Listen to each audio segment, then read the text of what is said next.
Welcome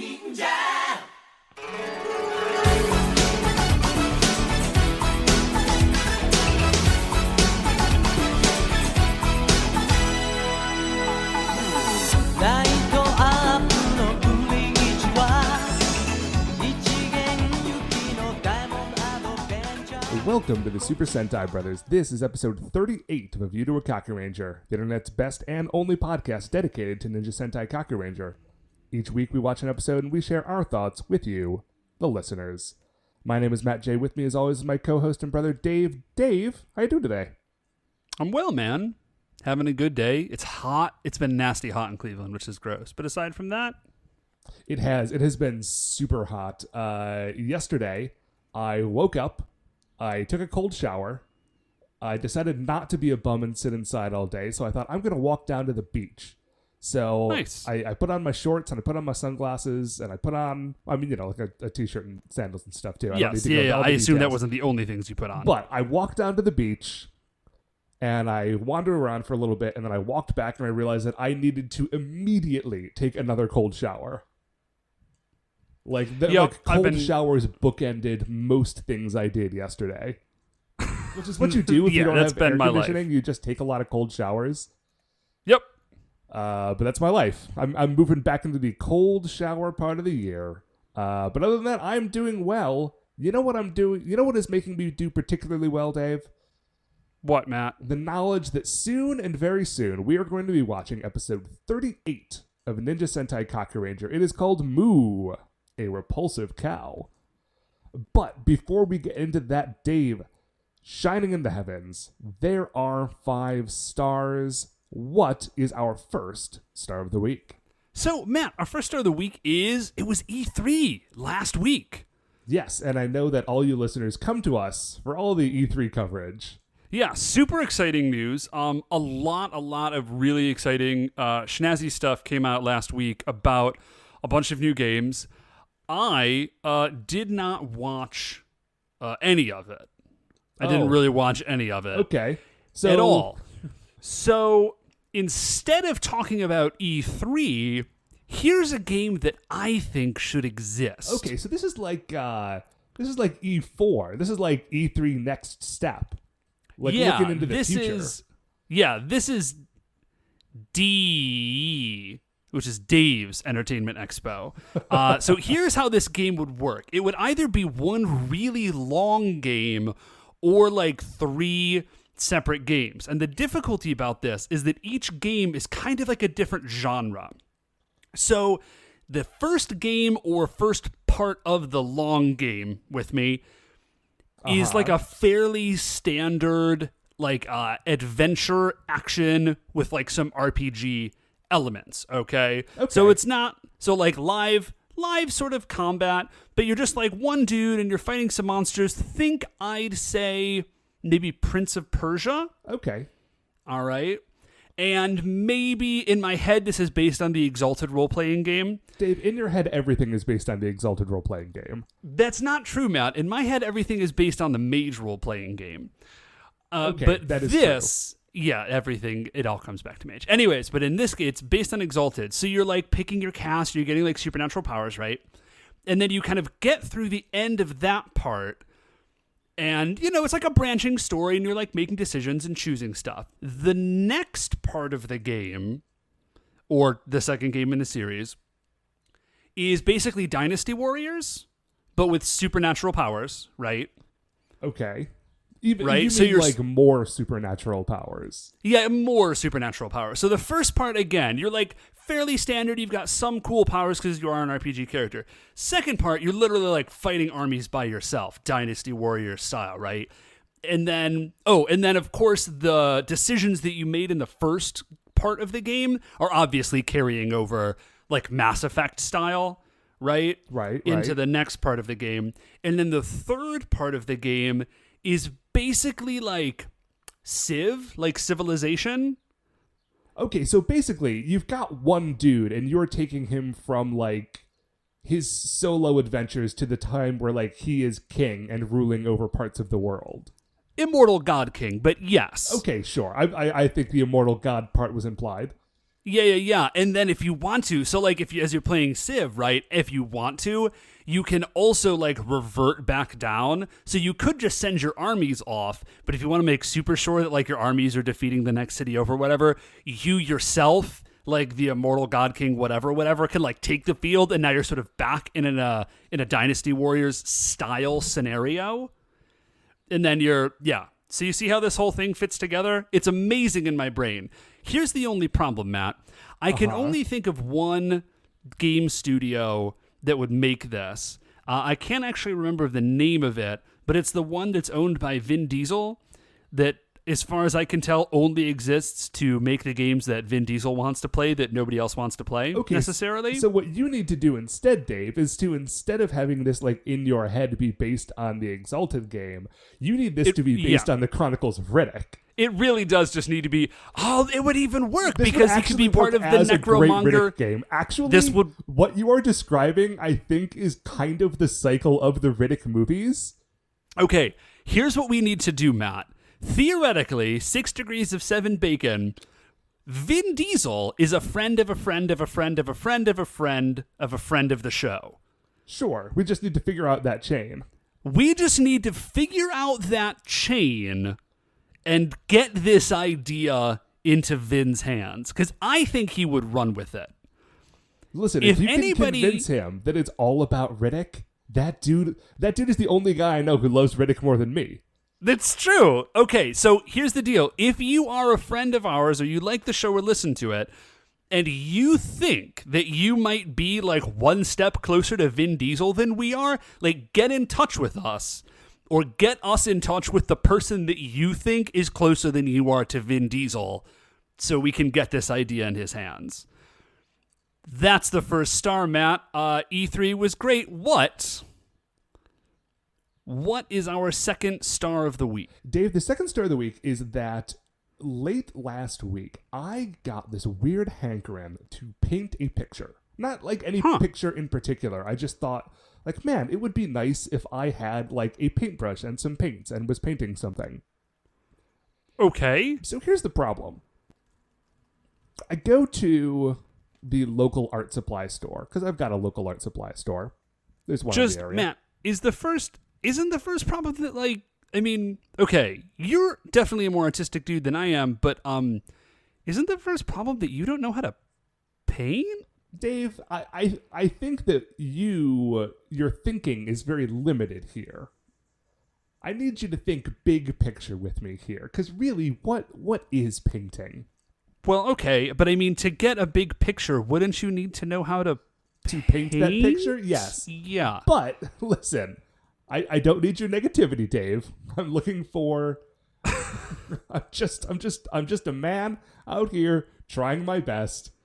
Except that I never actually got so far as trying my best. Because the actual first problem, before you get to the problem of me not knowing how to do actual painting, is that when I went to the art supply store and looked around, I was just wandering up and down aisles realizing, like, oh, not only do I not know how to use this stuff, I don't even know which of this stuff I should be buying. Like, I was just wandering up and down aisles, and I would find piles of paint, and I'm like, well, that is paint. I mean, I'm looking at it, and it says paint right on it with a price tag. I could bring that up to the register, but then I would look at 30 other piles of paint and wonder, like, well, gosh, which one of these is the best one? Do I want to buy the best one? Because the answer is no. I don't want to buy the best one because A, I can't afford the best one, and B, I don't want to spend a lot of money just to waste good paint on an awful painting, which is what it undoubtedly would be. But I also didn't want to just buy like child craft supplies. And so I literally stood in the art store for like 45 minutes just looking at paint and like trying to find the right balance point, and eventually I decided that the right balance point was to go home and play Dragon Age. Well, Dragon Age is a great game. Listen, man, don't give up on this dream. Like, I am sure, Matt, Okay, listen, dude. Do you want to paint a picture? Like, is this genuinely the thing that you want, or was this like a passing fancy? Hey, listen, man. A lot of this stuff is passing fancies. But on the other hand, at one point I had a passing fancy to make some chainmail, and now I have a chainmail shirt. Matt, this is the thing that I actually could do. This whole show started as a passing fancy, so like, don't discount the power of that. Here's my advice to you. This is not joke advice. I promise you. Dave, that's a shame because I feel like we need more jokes in the opening segment of this show. Okay, so no, far it's just listen. two of us being earnest about stuff that we want, which is fun and a good conversation for brothers to have, but not necessarily great podcasting. Okay, listen, Matt, here's what you need to do. You need to go watch Bob Ross. That is not a joke. Like, go watch Bob Ross. That dude will show you how to paint. Like, okay, he tells you exactly what to do the whole time. He tells you like what colors and like how everything operates, and then he shows you how to do it. Just go watch Bob Ross. Like, he will show you how to paint a painting. That is an excellent point that I, honest to goodness, had not considered.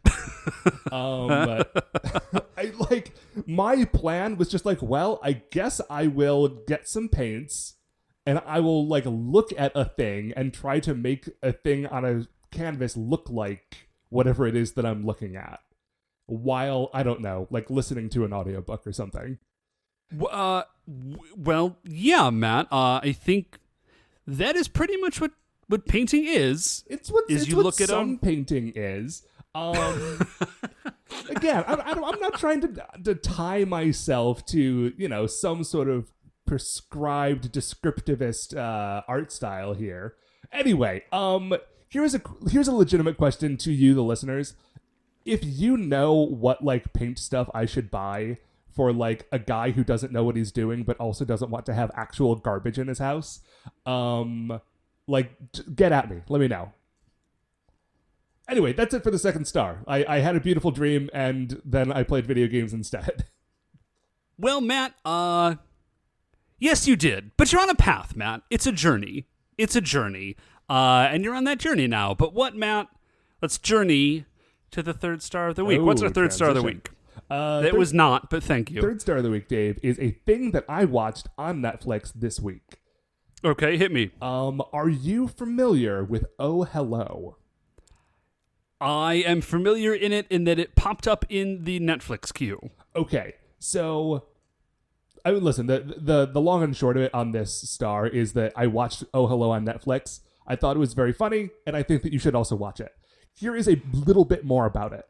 It's the comedians John Mulaney and Nick Kroll, like in character as these two horrible old men.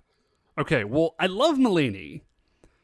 I don't actually like Nick Kroll a whole lot. Well, okay, here is how I feel about Nick Kroll, is that since all of his comedy is so character-based, it really depends on which character he is doing at any given time, whether or not I'm a big fan.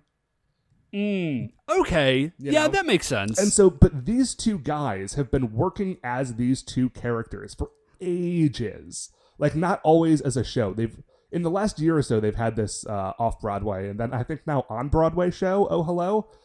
Oh, no kidding. So this is not like a made-for-Netflix. Like, this is a thing that they have been working on. Oh, yeah. They filmed it for Netflix, but it's been an ongoing show for, I think, over a year, getting, like, really good reviews. But before that, for years, like, they would do these characters on TV shows and on podcasts and then live, like, I think they hosted a comedy show, like a weekly show, as these characters for a long time. So, okay, that actually makes me much more into it. So what's cool is that it is the culmination of, like, years of doing these characters. And again, the characters are the awful, awful people. They're just like these miserable, delusional, like, oldsters. And a lot of the jokes are, like, super specific to, like, New York City and New York City theater stuff that I had to kind of, like, guess as to, like, what the references were going for. But you could tell based on the audience, which were, like, a New York City theater audience, that it was a very funny thing. Also, Steve Martin's in the middle of it for, like, 10 minutes. Anyway, go check this thing out. It's very good. Steve Martin, I think, is at the ideal point of a famous person's career, which is he doesn't actually do a whole lot of like individual stuff anymore. He just sort of putters around at what he thinks is interesting, which in Steve Martin's case is like banjo, and then shows up for 10 to 15 minutes on other people's stuff. Right, so he doesn't actually have to prepare. He just shows up in a nice suit and they hand him a microphone. Yeah. Like, he's just cruising at this point, which I feel like is really the spot you're ultimately trying to get to. Oh, yeah. It's like there's this other podcast I listen to, Roderick on the Line. And in it, John Roderick often talks about how his ideal jobs are like professor emeritus and retired army general. Like, he doesn't actually want to be a general or a professor. He wants to have been that thing. And I think that's really the best spot to be in. Anyway. Yeah, absolutely it is. Check it out. Maybe I'll give it a watch. So what, Matt, is our fourth star of the week? Fourth star of the week, Dave, is I'm bringing it back. I'm bringing back a much beloved segment. Haven't seen too much of it lately. But Dave, I've got a commute update.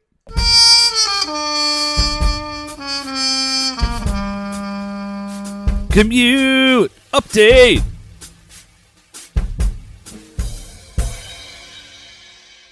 Okay, so the other day, I'm driving home from work, right?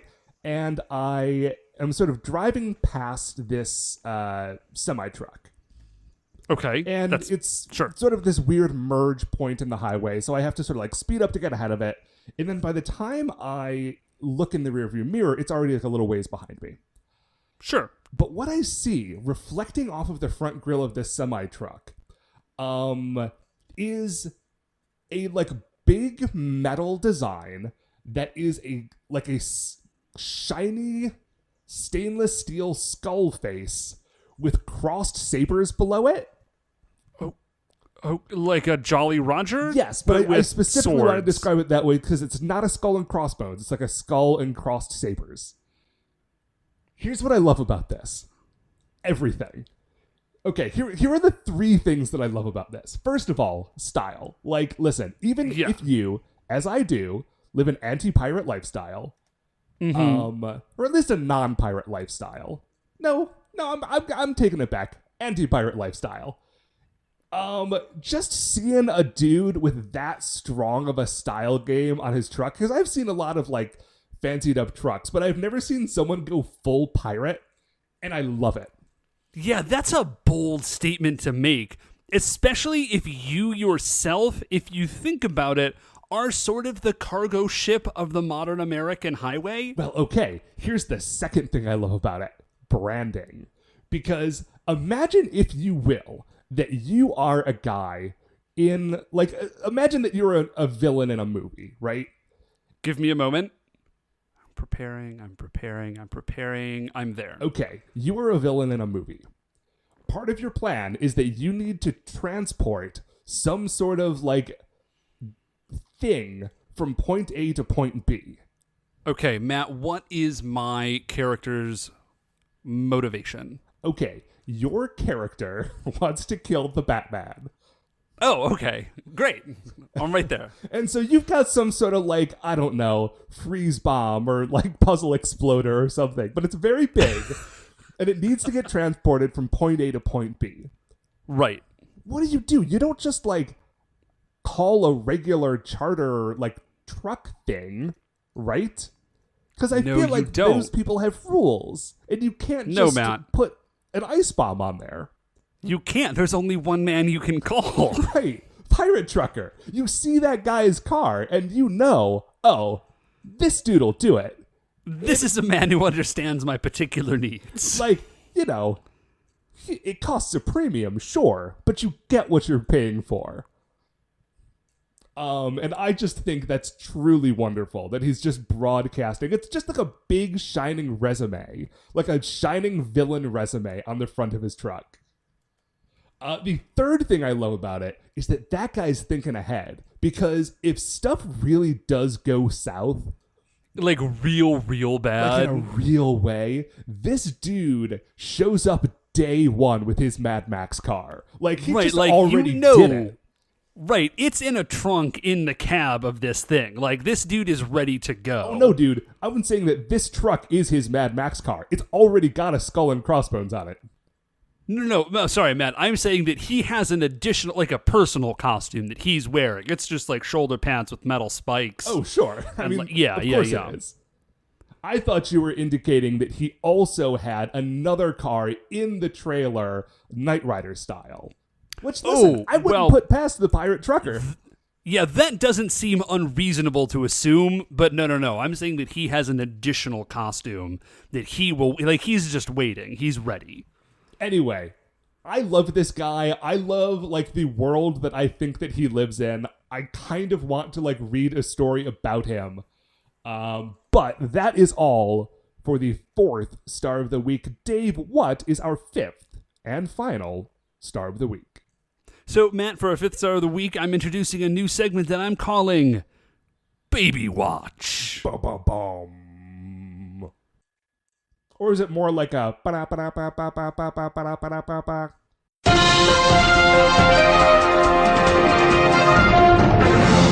We interrupt your regular broadcast of the Super Sentai Brothers to bring you a breaking news update.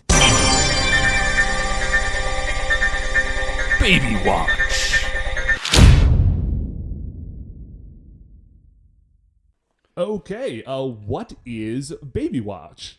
So, Baby Watch, Matt, is that, well, I can't tell you their names, but I have started referring to the two, because there's a boy and a girl. The boy I have started referring to as Buddy Bear, and the girl I have started referring to as Sugar Bean. Okay. Yeah, it would make a lot of sense if you met them. She's obviously a little bean, and she's very sweet, and so Sugar Bean. Of course. And he is a little buddy, and he just makes growly noises all the time, so he's Buddy Bear. Okay, I can dig it. Yeah, so Baby Watch. The babies are making consonant sounds now, and it's super cute. Yeah. Yeah. Good for babies. Yeah, they're doing a great job. That's it. Okay. All right. Well, I guess then... Baby Watch. Baby Watch. That is it for the 5 stars of the week. We're going to take a break. We're going to watch episode 38 of Ninja Sentai Kakuranger, and we will be right back. All right, welcome back. So we have just finished watching episode 38, Mooo, a Repulsive Cow. Dave, what did you think of this week's episode? Dude, this is a real standout episode, man. This is, I think, one of the better episodes we've seen in a while. I had a lot of fun with this one. Now, I will warn you, between watching this episode, because I watched it earlier in the day, and sitting down to record here, I have also watched the first 5 episodes of O-Ranger. Oh, so okay. I have very detailed notes, and I'm going to do my very best. But if I accidentally start talking about a completely different show, please stop me. Yeah, I will be sure to do that. So, when we start off, the first thing I have in my notes is just, okay, here we go. Because this episode starts immediately. Yeah, there is no downtime. The first thing that we see is people running away from a Jeep. And in the Jeep is a bull man, a minotaur, I think we can safely say. He's a minotaur in like a poncho with hat and a rifle. Looks like a rifle. It's actually like a machine gun. What it seems to be think both, he actually. Most specifically looks like, Dave, is the Cowboys of Moo Mesa. Yeah, he does. Incredibly, Matt, I don't think this is the first time we've referenced the Cowboys of Moo Mesa on this show. I would not be even a little bit surprised if we had talked about it before. Yeah, that is definitely what that is. He looks like the Cowboys of Moo Mesa. So he is running around and he is shooting people. His name is Ushioni, and it says in like his little introduction blurb, he used to just be a yokai whose only skill was like crushing nerds. Like there's nothing special about Ushioni. He's literally just like a giant bull monster that I think probably kills and eats people. But now he has been reborn as the yokai rifleman. Yes. And so, because at first I thought that he had like a lance for some reason. And that he was in like a car, he could have been against them. Sure, why not? That's that also would have been fine. But then I saw that, no, it was a rifle, and he was just shooting humans with bullets, and they were, like, falling over and, like, potentially dying. That is not they're not what ended dying. up happening. Yeah. They're not dying. They're fine. Well, because... Dave, I wouldn't say fine. Well, okay. They ultimately will be fine. Here's what we find out, is that Uchioni somehow has loaded his bullets with his own DNA.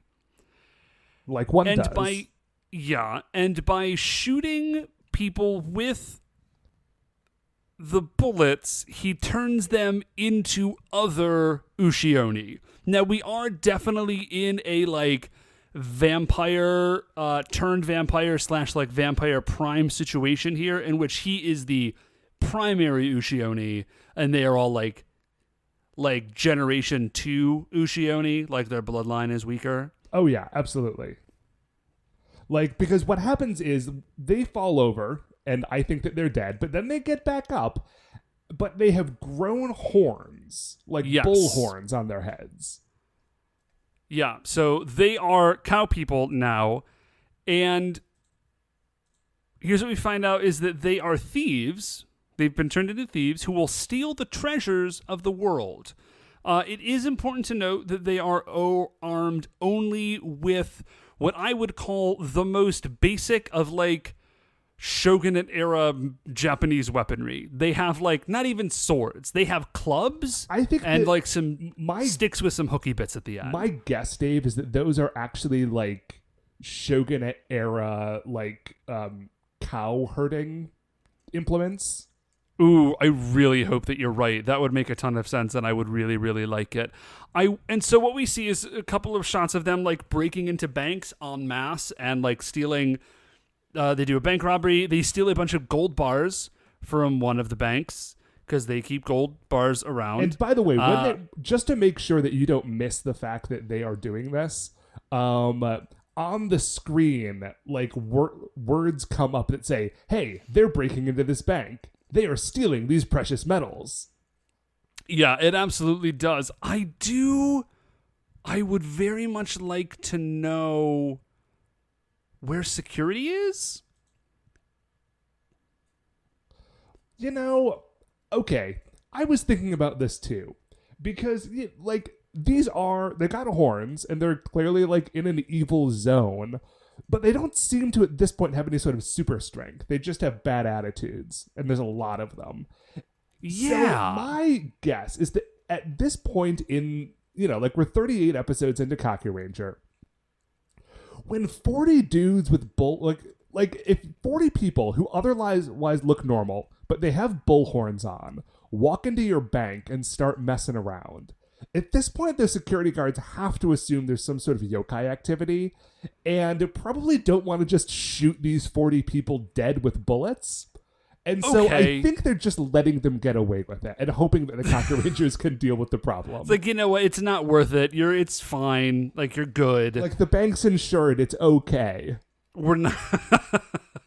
That's a super conscientious Watchman. I dig that, Watchman. So here's what we find out. This is the ultimate plan. And Uniyoshi gets enormous points in my book for this. We see him, and he is kneeling before Daimao. Thank you. I had a very embarrassing moment there. No, that's he's fine. It's troublesome because in my notes, he's always either Young Noble Senior or the Big D. And so actually trying to remember what his name is for real when I'm talking about him on the show can be a little tricky. We see Uniyoshi, and he is kneeling before Daimao, and he says, "Boss, here is the deal.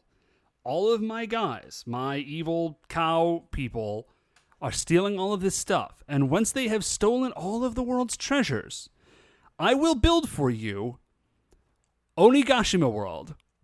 And he points over, and he has like an artist's rendering, like an architectural rendering of this, and it's Disney World for yokai. Like, this is the plan. It's evil Uniyoshi Disney. is doing. Yeah, it's evil Disney. He's doing all of this to build a vacation spot for Lord Daimao when Lord Daimyo takes over the world. Right, so Uniyoshi's plan has nothing to do with actually helping Daimyo take over the world. He's like, no, you've got that. I believe You're in fine. you. Like, you're the boss. I'm sure you're going to succeed. When you do, you're going to want a nice vacation spot. And that's what I'm here for. That's my jam. That's what I do. That's what I bring to this organization. So, And listen, it's great. It's like we were saying before, you've got to demonstrate your value to your evil bosses. Because if he was just another dude with a gun and a bad attitude, you know, Daimyo's got those guys coming out of his coming ears. out of his weirdly shaped giant side head ears. He's got that. What he doesn't have, apparently, is a party planner. So And Uniyoshi's who going to fill better that to role. be your evil party planner than a weird cow dude with a rifle and DNA bullets. Okay, That's what I've so always we said. we go back to the street. I mean, I'm not married, but when if it ever happens and I need to hire a wedding planner, I'm That's going to who you're- DNA bullet cow dude. Yeah, that's absolutely. That guy knows how to throw a party. So we're back to the street. There's a lot of hard cuts in this episode, guys. Just like real, like Hulk smash level smash cuts. Oh, it where took me things easily just 40 minutes to watch this 20-minute episode because I kept having to pause to write stuff down. just to figure out what was happening. So like if there's some, you forgive us. So we go back to the street. There's some kids walking around. They like seeming to like just run into their mom on the street. And they're like, "Mom," and she's happy to see them. Oh, good to She's see got you. groceries. What a yeah, coincidence. how pleasant. Let's get a drink. So their mom has gone grocery shopping. She like opens the bag and they're like, "Hamburgers, hooray!" And then mom gets shot by Ushioni. Yes, very suddenly. And from the children's perspective, because of course they don't know it's a DNA bullet, very shocking. Yeah, they freak right out. Very reasonable. And they are like looking down at their mom, and then horns appear on the mom, and the kids freak out, and then mom like stomps off to join the herd, I guess. Yeah, at this point in the notes, I started referring to them as the herd. I don't think the show Yeah, ever that's called fair. him that, but that's very They do much what not. I'm feeling. So it's this herd, and then there's a jewelry store robbery, and they're like, we just see them, and it's all the cow people, and they're smashing up the jewelry store and stealing jewelry and stuff. The Rangers show up to stop them. Finally, this is the first time we've seen them in this episode. Yeah, we're a solid 3.5, 4 minutes into this episode, I'd say. Oh, easily, yeah. Okay, so the Rangers show up. They're trying to stop them. Ninja Man arrives, and like he sees Uniyoshi, and he says something about Momotaro, who is like a Japanese culture hero who was born out of a peach. It's a very cool story, actually. Who I guess maybe fought Uniyoshi in his story, and then Ninja Man just like jumps in the fight. Yeah, he's like, With the Rangers and the cow that people. dude's not here anymore, so now you're going to have to deal with me. But, like, Uniyoshi, I don't think is, like, in the crowd. And so No, Ninja he Man is is not. just leaping into the mosh pit of these cow dudes. Yeah, and let me be clear. Yeah, when I say he leaps into the fight, he literally does like a flying leap like into, and he's just trying to like, he doesn't have like a real strong objective. He's just trying to punch as many cow people as he can. Well, because I think is his plan. like, it's only his third episode, and so he's not used to all the weird stuff. I mean, I guess he's used to the weird stuff from, like, back in the day, but he's not used to current weird stuff. So when he sees people with horns, he just thinks that they're all yokai. And so he grabs this, like, lady who is the mother of the children, like the one we were talking about earlier, and just starts choking her. And the kids run up like, "What are you doing? Stop choking our mom. I know she's got horns right now, but that's a problem we can deal with." Right, like that is 100% our mom. So the Rangers actually are like, "Oh yeah, no, Ninja Man, you need to stop. You gotta stop doing that. Like that is not an appropriate way for Ninja Men to act. Like that's not cool." Yeah, and so like things get explained to him, and Ninja Man is furious that these people have been turned into yokai. But instead of listening to the Rangers and like hanging out to form a plan, he's like, "Okay, I'm never gonna forgive this yokai, and I'm off." And he runs away. And I think it was Jiraiya describes him like a freight train. Like he just turns around and starts running in a direction where he thinks a problem might be. Yeah, so Tsuruhime is the one who did all the explaining, like, oh no, there were DNA bullets and he has transformed. How does Tsuruhime possibly know that this is the case? Well, okay, let's give them a little benefit of the doubt here. Maybe that's what they were doing for the first, 3 or 4 minutes of this episode, is doing all the legwork to figure out what the problem was. You know what? Yeah, right on. I'm into that. I mean, why not, really? Yeah, sure. So, they are... So, Ninja Man runs away. Yeah, Ninja Man's out. We get a hard cut to Jiraiya, like a close-up on his face as he looks at Ninja Man running away, because he does not approve of how Ninja Man is conducting himself. In fact, Yes. Jiraiya has his own plan as to how to stop this guy. Oh my gosh, this is so amazing. Never in a million years did I dream that this show was going to get this glorious again. Because we get a couple of quick cuts, and it's popping back and forth. And it's popping back and forth between Uniyoshi, rolling around shooting people. And then, from the knees down, you see a dude in, leather-fringed, chaps and rollerblades. Very familiar rollerblades. Oh yeah, guys. Cowboy Jiraiya is back. So Cowboy Jiraiya is back. Again, never in a million years did I dream that the show would be this amazing again. I mean, really, when he stopped wearing that outfit after his first episode, I genuinely thought we would never see it again. I think we did see it briefly during that flashback when there was the episode with his mentor, but I never thought we would see it in action.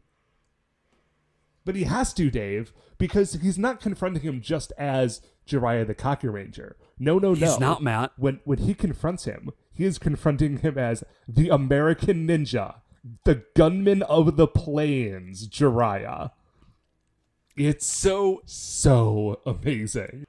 So they have a good old-fashioned shootout because Jiraiya, this outfit does come with a 6-shooter, by the way. Sure. They have a good old-fashioned shootout. Jiraiya throws his hat at Uniyoshi, and Uniyoshi shoots him with a rifle. They're popping around. I did not notice. Sorry, yeah, Uniyoshi. Ushioni. Sorry, what did I say? Oniushi. Yeah, I did. So Ushioni. Hey, listen. I get the names wrong a lot. This one I wrote down a bunch of times, so I'm making sure that I'm gonna say it right. So I did not notice this before. His rifle totally does have rad bull skull horns, which is very cool. And also, I didn't catch this until this point of the episode, because if you look at Ushioni's face, it's a big bull face, and it's got a cowboy hat, and there's a ring on the face. And I didn't look too closely at it because of bull ring in the nose, that's where it... But it's not. He's holding the ring in his mouth? Yes, he is, which is a weird detail. But what is a great detail is that if you look a little bit below that, you will see in the middle of his chest there is hanging a badge. And on that badge, it says Cow Sheriff. Man, I did not catch that. I am very glad that I did. Dude, guys, every once in a while, they really manage to crush out some excellent details in this show. And this has been 2 weeks in a row of really good monster designs. Yeah, this is Cow Sheriff. So they're having a shootout, and Ushioni manages to shoot the gun out of Jiraiya's hand. And he's lining up. It's a heck of a shot. It's very impressive. He's lining up for another shot to take him out when all of a sudden, out of nowhere, Ninja Man appears. Right. Ninja Man, again, just sort of dives into this fight. Doesn't actually do a super great job. Right, he manages to knock the rifle kind of off balance, and so he doesn't end up shooting Jiraiya. But then he gets in the way, and Ushioni is able to escape before Jiraiya can really sort of recollect himself to attack again. And Jiraiya is really mad. Furious. Yeah, he's dude, he's there was a plan. I was doing a thing. You cannot just change. Kind of... Right, you can't just run in here and do this. And Uniyoshi just sort of Ninja Man just starts, he basically ignores him. He's yes, great job, Jiraiya. Thanks for the positive whatever. I'm out. And then he just starts running away again. Now, by the way, in that tirade, Jiraiya did call him a dummy, a dork, and a bungle. I wanted to make sure that all three of those points were mentioned on the episode. It is really important, though, he does not call him a novice, because otherwise... Oh, no. I mean, that would be a problem. Then we would have had a problem. So, have we already talked Uniyoshi... about how Ninja Man is the Marty McFly of this show? Yeah, we 100% did. Okay, cool. I just wanted to make sure we had covered that. Right. So Jiraiya is not wrong. Ninja Man is basically a freight train of destruction, because he's not actually... He's just running in a direction. Okay. Here are some things that happen on his run, because I think he has a sense as to where Ushioni has gone. Because he does seem like there's some sort of direction, but anything that's in his way, he does not care about. So he gets to a parking lot and he's just running on top of cars. He runs to where there is a manhole, like an open manhole cover where there's a guy doing work, and he would have fallen in the manhole cover, but in a moment of really amazing, like, physical comedy, the guy who had been, like, working down in the sewer was coming up, and, like, his hard head was just poking above the surface. And so instead of stepping in the manhole cover, Ninja Man just steps on this guy's head and continues to run. Yeah, that's a pretty good... I was pretty into that moment. So he is just... He, like, busts through some walls, Kool-Aid Man style, all sorts of stuff. Okay, so amazingly, as Ninja Man is just running around, he does actually manage to run into some of these cow people who are, like, escaping with some stolen goods. And he doesn't actually even... He's not actively trying to stop them. Right. All he says is, like, get out of the way. It's really hard for me to stop this suddenly. Like, you have to... And he just plows them over, sort of scattering them. Yes. And does not really stop. He doesn't actually stop to fight these villain monsters and recover the goods. No, because at this point, he knows that they're humans, and he doesn't actually want to hurt them. He's just unable to stop himself from knocking them all over. By the way, because of course it is, one of the people in this herd group in this part of the city is still that same mother. Yeah, naturally. So the kids, her kids, the hamburger kids, are still following her. They see Mom get plowed over, and she actually, like, she hits the bricks pretty hard. Ninja Man is gone at this point.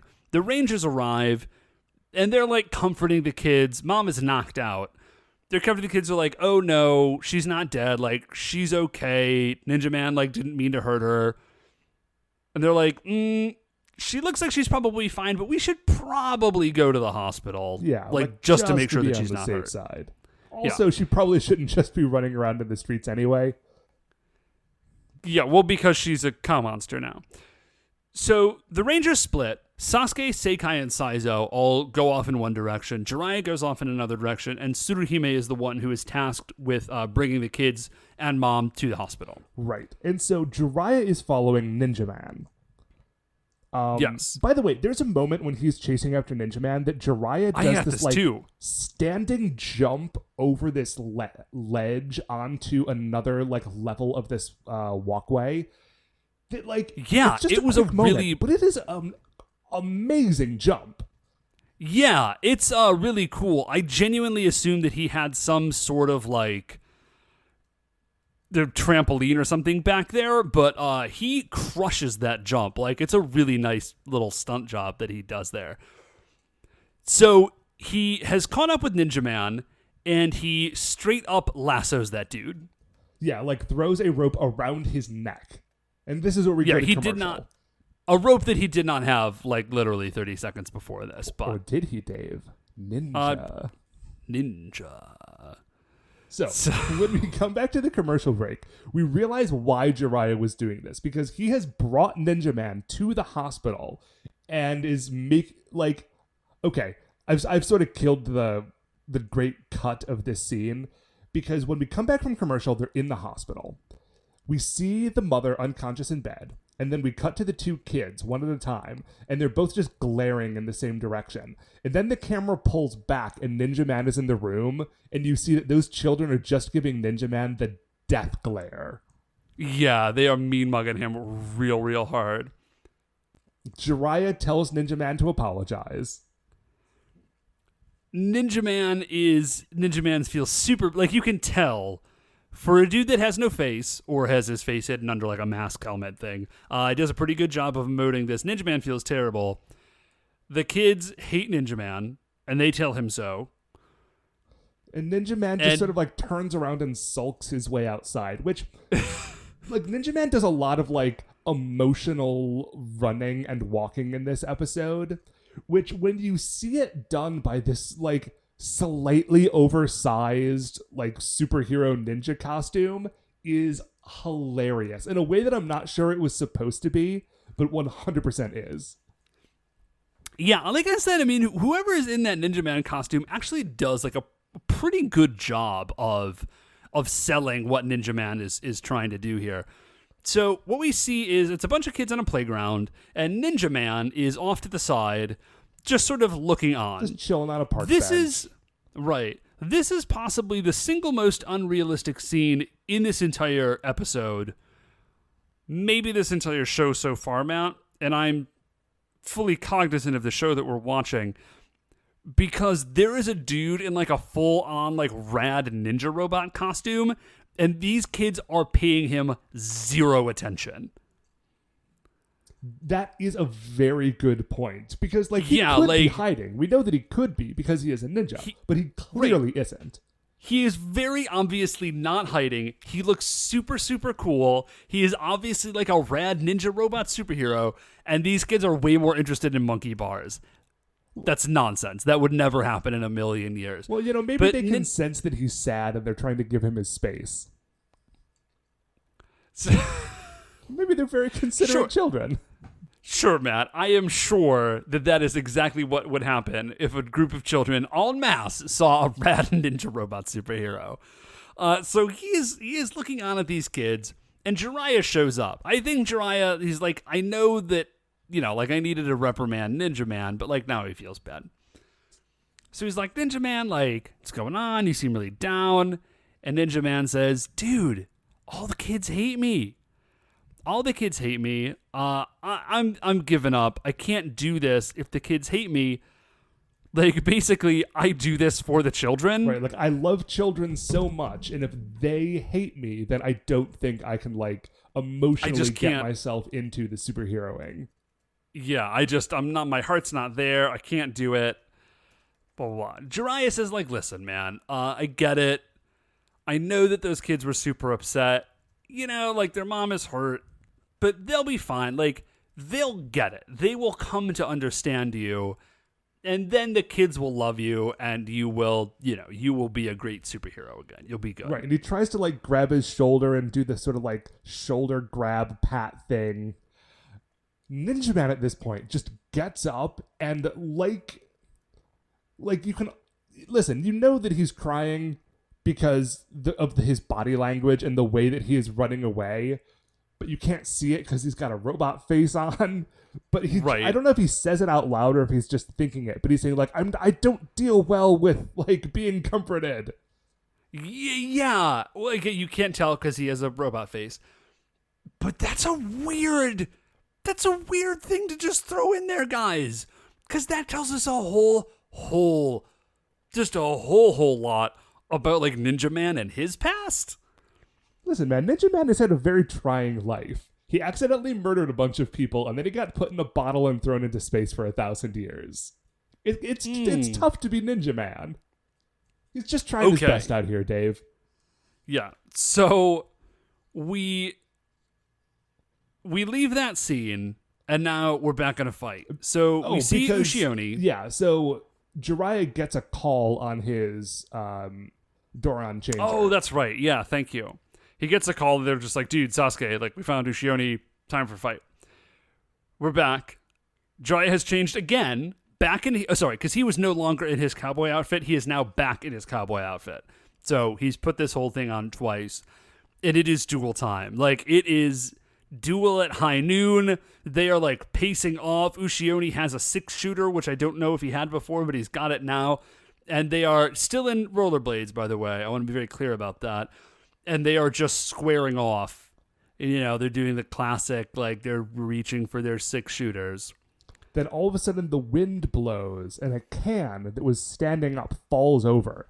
And as the can falls over, that is the signal for them to like each draw. Yes. They each draw, they each shoot. Jiraiya shoots so straight and so true, Matt, that his bullet splits Ushione's bullet in half and still manages to shoot Ushione.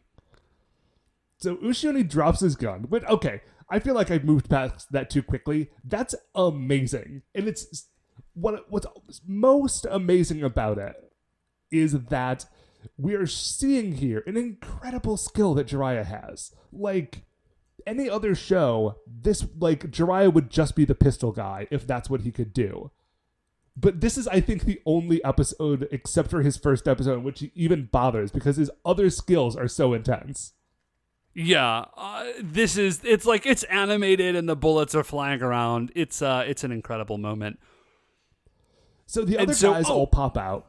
And they're like, okay, now it's time. Super Henge, like, let's get into this fight. Right.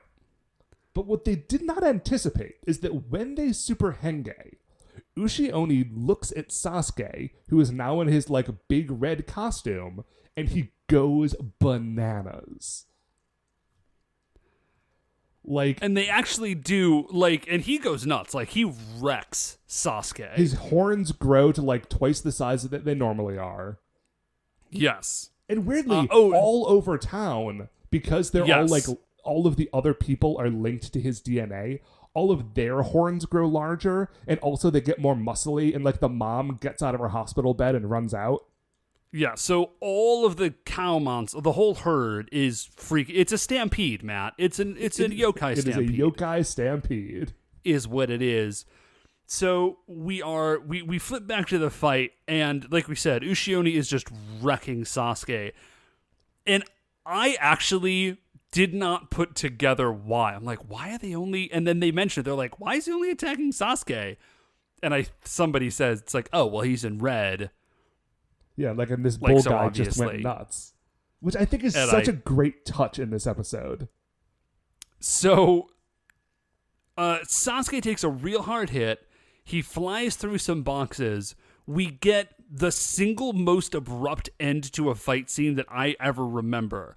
Because he goes flying through those boxes, and then the next scene is him just stumbling off unhenged, and the other rangers run up to find him, and they are also unhenged, and Ushione is gone.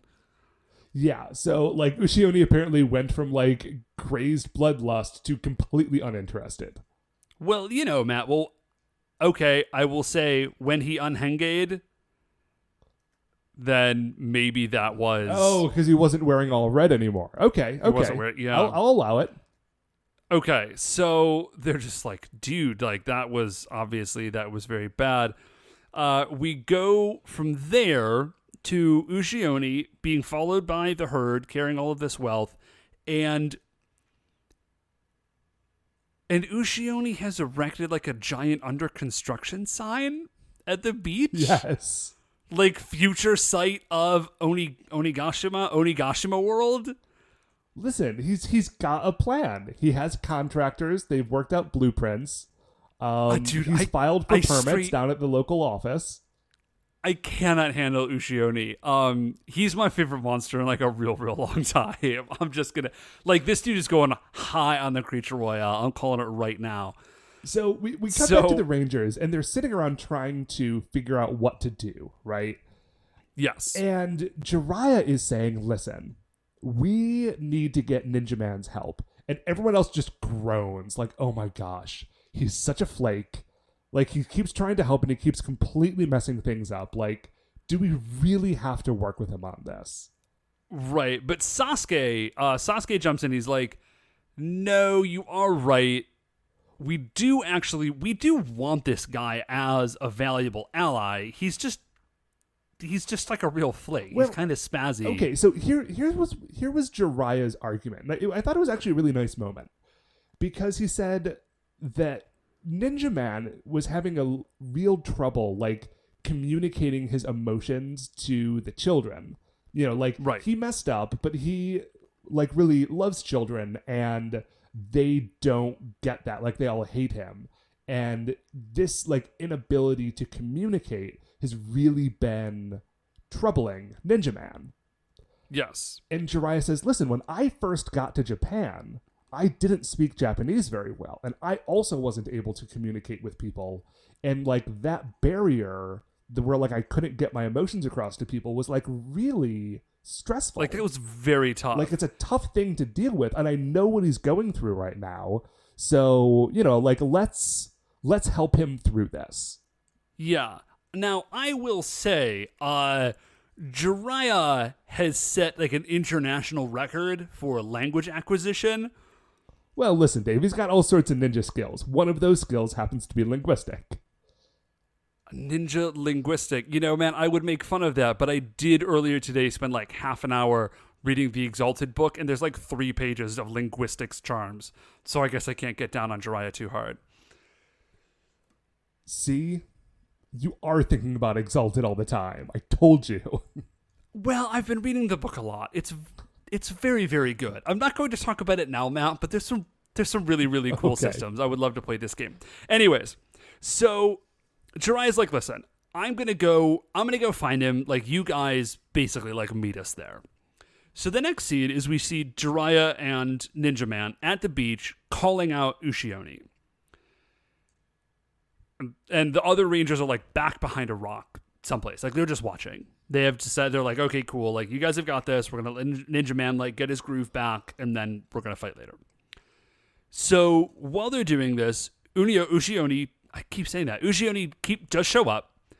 And Jiraiya's like, all right, cool, Ninja Man. Like, you got this. I'm out. And so he steps back. Ninja Man pulls out a red cape. And Ushioni, once again, goes bonkers. Okay, Matt, there is a quick moment, I don't know if you noticed this, where Ushioni, like, because he sees Ninja Man and he pulls out his gun. Oh, yeah. And then Ninja Man pulls the cape, and Ushioni, like, looks down at his gun, clearly has, like, a titanic struggle with himself. Like, Ushioni knows in this moment that he is being tricked and manipulated. Like, there's part of Ushioni's brain in the back. It's like, no, dude, don't do it. You know they want you to do it. Just shoot him. You have a gun. Like, it's cool. And then he stares at the gun, and the gun actually trembles a little bit, and then he throws it away and freaks right out. It's so good. The horns grow. There's lightning coming out of them. And he just starts chasing after Ninja Man. But Ninja Man is ready for him. Ninja Man has, like, put some skill time into his bullfighting. Yes. And so he is, like, dodging around Ushioni. And then eventually, when Ushioni is tired enough, he just pulls out his sword. He trips him. and stabs Ushioni. And that's like, okay, that's the end of the small person fight. Yeah, it was like a tiny bit weird because that is 100% how bullfights actually end. Yeah. Like, you just tire that bull out and then you just stab it to death.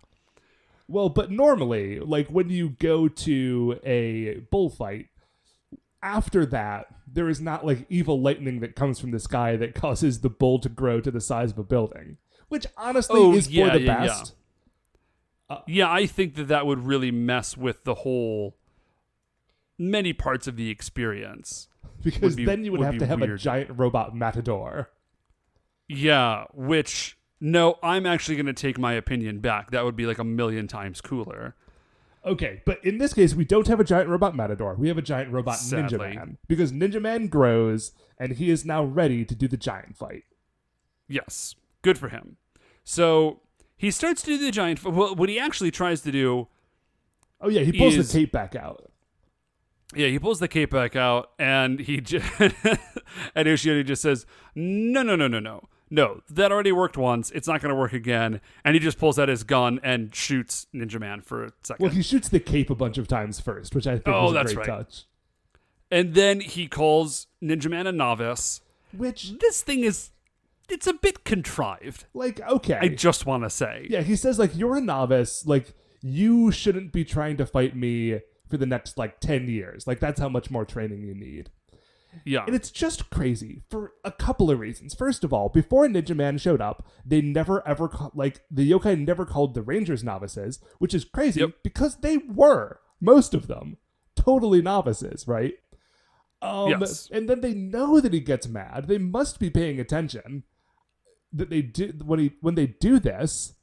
And also, Ninja Man is 1,000 years old and has probably spent some of that like space bottle time training, right? Probably a little bit. Yeah, you would think, I guess. So like he's probably not even a novice. It's maddening that it keeps happening. Like it's fun because that's what triggers him to like have his anger explosion and turn into Samurai Man, but it's just such a weird trigger for it.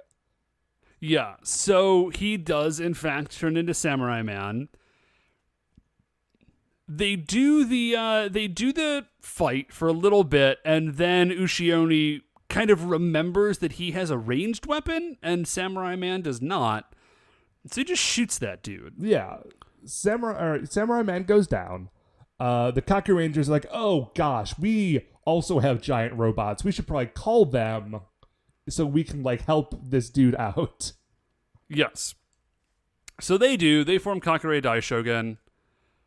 They do the Iron Fist God finish, and then like Samurai Man kind of jams his spear thing in there. It doesn't seem like it helps a whole lot, but he wanted to be part of the action.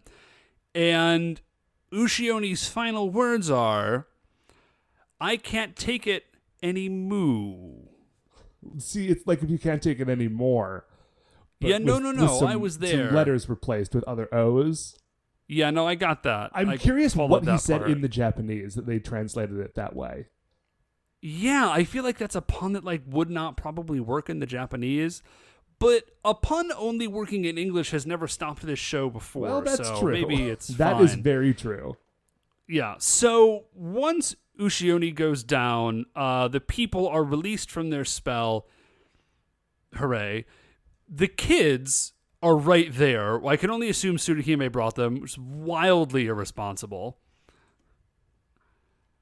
And so like the children have now seen that Ninja Man is a good dude, and that he did help, and so now they all love Ninja Man, and Ninja Man is immediately like pretty big-headed about it. He's like, "Oh yeah, did you see that? That was all me. I did that 100% myself. Look at me, I'm Ninja Man."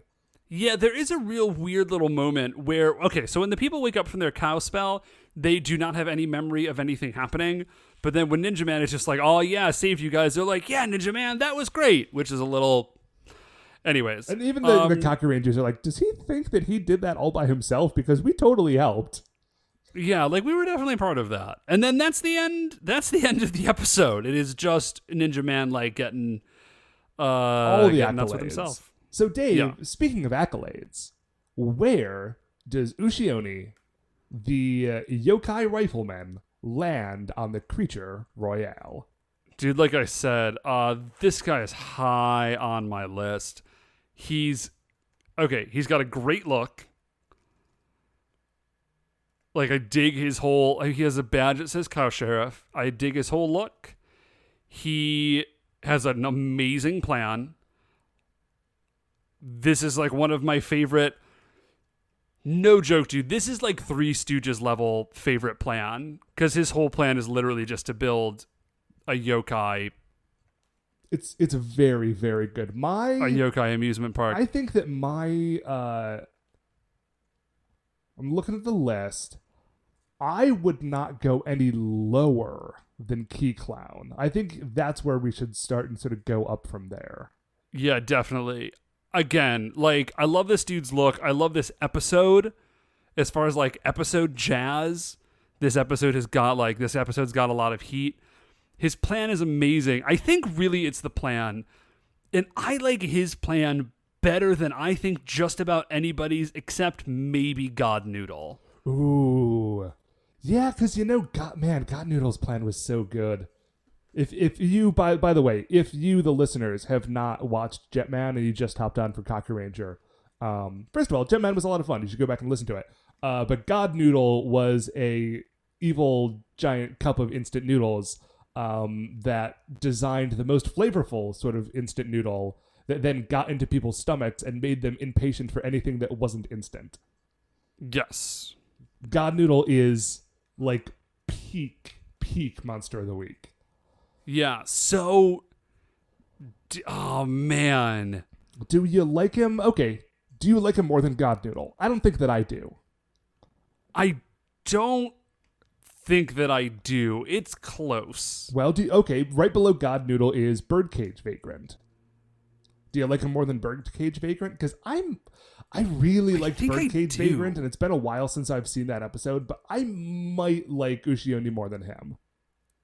I think I do. He's a giant cow that turns people into cows and has a badge that says Cow Sheriff. I mean, that does put him above the Spider Guy. It does put him above Media Magician and Gali Sensei. Are we comfortable with that? I'm cool with that, man. Okay, cool. Well then, Ushioni, the cowboy of Moo Mesa, the yokai rifleman, goes on our list at number 6.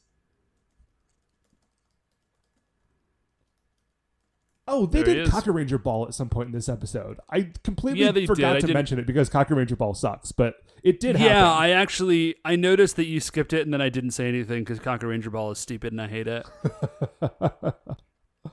Okay. I was looking at my notes and realized like, oh wow, there's a whole scene that I just totally walked past. But it's fine because it was a bad scene and it was a weak point in an otherwise stellar episode. But Dave, I am about to melt, and so I think that we're done now. That is going to do it for another episode of A View to a Kakuranger. Before we finish up here, I'd like to remind you all that you can email the show at supersentaibrothers@gmail.com. You want to get any updates on future episodes or check out the things that we're talking about on Twitter? We are at Super Sentai Bros. If you like the show, please remember, shining in the iTunes review section, there are 5 stars. Give us a rate or a review, subscribe on there. That's what's going to help new people find the show. Super Sentai Brothers are a production of Retrograde Orbit Radio. To find any of the other great Retrograde Orbit Radio shows, you can do so at retrogradeorbitradio.com. Once again, we are the Super Sentai Brothers. I'm Matt. I'm Dave. And we'll see you next week for the greatest show on Earth.